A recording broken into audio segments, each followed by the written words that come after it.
Então, bora lá. Vou gravar diretamente no escritório da minha esposa. Então, espero que ela não me mate. Bom, tô gravando de um lugarzinho diferente. Espero que vocês gostem da qualidade. Fiz esse investimento aí para melhorar minha qualidade de conteúdo aqui no YouTube. Vamos falar de melhorias de performance no React. Cerca de um ano atrás, mais ou menos, eu fazia academia. Só que eu fazia academia sozinha. Então, quando eu ia pra academia, eu pegava os pezinhos mais baixos, ia lá fazer os exercícios da primeira série e logo na próxima série eu já pegava meus pesos normais. Beleza, tempo passou, parei de fazer academia, tô voltando agora e agora eu tô voltando como personal. Então, toda vez antes de treinar, ele me passa uma série de aquecimento. Algo que eu não fazia quando eu treinava sozinha. E, cara, eu entendi a importância de você fazer um bom alongamento. Mas, Lorena, o que isso tem a ver com performance no React? Parar pra pensar assim, não deve ter muita coisa a ver, não. Mas parando pra pensar, até tem. Porque quando a nossa fundação ela tá bem clara e bem feita, a gente consegue avançar ainda mais. Ou seja, em uma aplicação que você tem o React, onde ela não é muito bem otimizada, você vai ter alguns problemas. Como, por exemplo, lentidão. Se os usuários atualmente eles querem as coisas muito rápida, se a sua aplicação está devagar, lerda, ruim, com uma usabilidade ruim, eles simplesmente vão embora. E a gente não quer isso, certo? Então aqui eu vou te passar uma listinha de melhorias que você pode fazer na sua aplicação em React que vai otimizar muito, tanto o seu tempo como a sua aplicação. Primeiro item, lidar com lista. Eu sei que eu sempre falo de lista, mas é algo que a gente tem que lidar no nosso dia a dia. Eu acredito que, 90% das aplicações de React hoje precisa de lista. Então, a gente tem que tomar muito cuidado com lista. Por quê? Se a gente tem um dado muito grande e vai renderizar isso tudo em tela, vai ficar ruim, tá? Por quê? O seu DOM vai ficar gigantesco. A usabilidade vai ficar uma porcaria, tá? Vai ficar uma carroça, independente do computador que você tenha, tá? Então, qual que é a melhor forma de se lidar com listas no React? A primeira forma, tá? Óbvio, claro, você precisa saber disso, que é as prop keys. Tem um vídeo aqui no canal que eu já falei sobre ela, da importância dela, que ela é importante sim para performance. Depois dá uma olhadinha lá, que vale muito a pena. Mas, sim, as prop keys, elas são extremamente importantes na sua lista, tá? Tem outro vídeo aqui no canal que eu falei também sobre Infinite Scroll. Mas você vai só ficar linkando outros vídeos, mas... Não. Gente, calma. Mas vale muito a pena vocês darem uma olhada nesses vídeos, tá?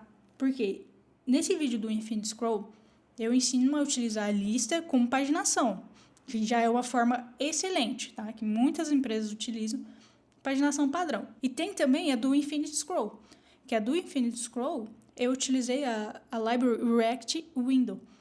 E essa library, ela é muito útil, porque ela vai ser renderizada exatamente só aquela window que vai ser mostrada para o usuário. Você consegue definir um tamanho da window e aquela parte vai ser renderizada só a lista. E ela não vai ser renderizada totalmente no DOM. Então, vale muito a pena você dar uma olhadinha nesse vídeo também.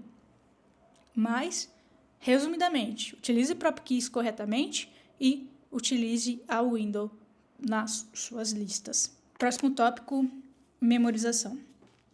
Se você está lidando com uma plataforma que faz muito cálculo, faz muita chamada, que lida com um estado complexo, indico muito você utilizar a memorização. E lembrando que a memorização ela é uma técnica de otimização de desempenho ali no React, tá? Que envolve armazenamento em cache.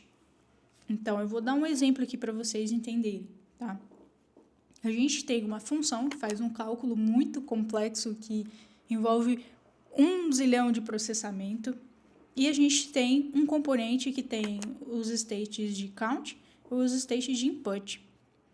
E a gente tem um botão que faz a incrementação e a gente tem um input de texto.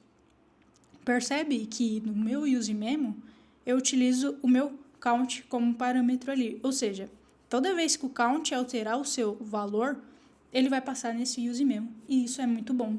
Por quê? Se ali no input text o usuário começar a digitar, o que o React vai fazer? Ele vai fazer o re-render daquele componente inteiro. Só que pensa só se não tivesse o use memo aí. Ele iria passar essa função de calcular, ela ia passar ali várias e várias e várias vezes. Ou seja, o processamento ia ficar muito ruim. Então, para funções complexas e que envolve muito cálculo, processamento, vou mexer com um estado muito complexo, vai de use memo. Confia. E o próximo item também, que é muito importante, é a utilização de lazy load nas imagens. Tá? Mas Luana, por quê? Você poderia colocar uma imagem ali direto, só que você vai acabar travando em um problema, porque as imagens vai ser injetado diretamente ali no DOM. Isso vai afetar diretamente a performance da sua aplicação. E você não quer isso. Tenho certeza absoluta que você não quer isso. Para resolver esse problema, a gente tem uma library muito boa também, utilizada ali no React, que é o React Lazy Load. E a gente também tem o React Lazy Load Image Component. O que essas libraries vão fazer? Elas vão baixar as imagens e vai colocar um blurzinho ali, sabe? Enquanto ela está sendo baixada, depois que ela baixou tudo, daí mostra a imagem normal, tá? Então, ela é muito útil para isso. No Next já tem o próprio componente de image ali, que ali você consegue definir algumas propriedades que ele já é otimizado para essa parte. Então, tá utilizando o Next e usa o image.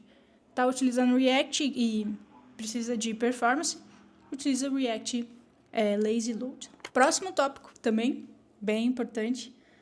Vamos imaginar uma situação que você tem uma tela de lista e essa tela de lista tem um input de texto. E toda vez que o usuário digitar alguma coisa, você quer chamar seu back-end lá, o back-end vai filtrar e trazer esses dados para você.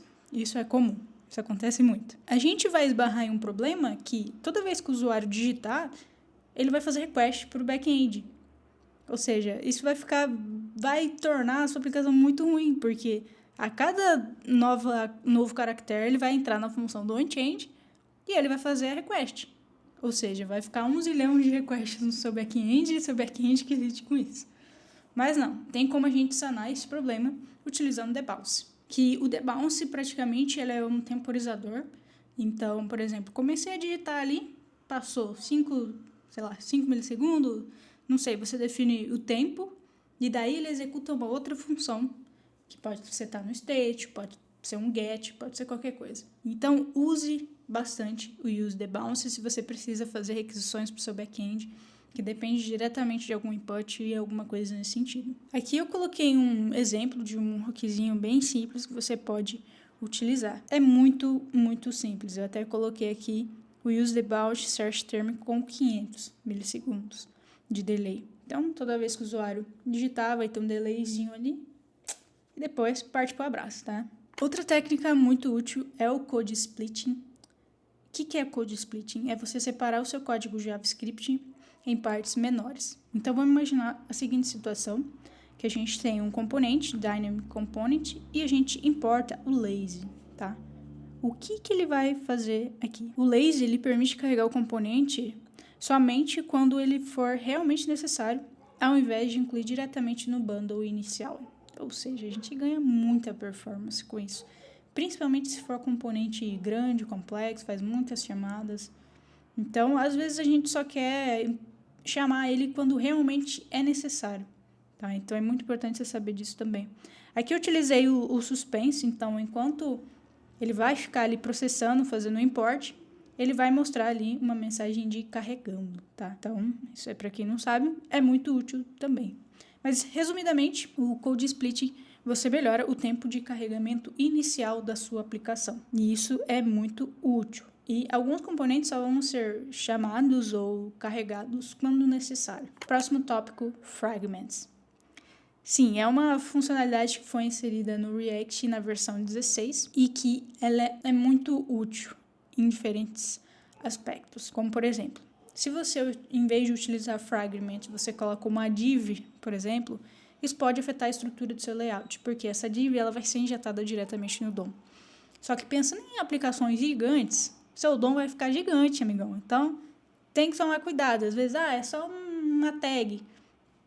Calma, por quê? Isso pode afetar a estrutura do seu layout, tá? Porque às vezes, sei lá, você define como todas as tags div vai ter um background red.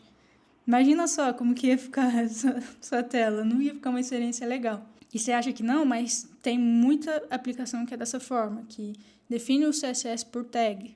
Então, todo H1 vai ter essa estilização, todo H2 vai ter essa estilização. Então, usem e abusem do Fragment.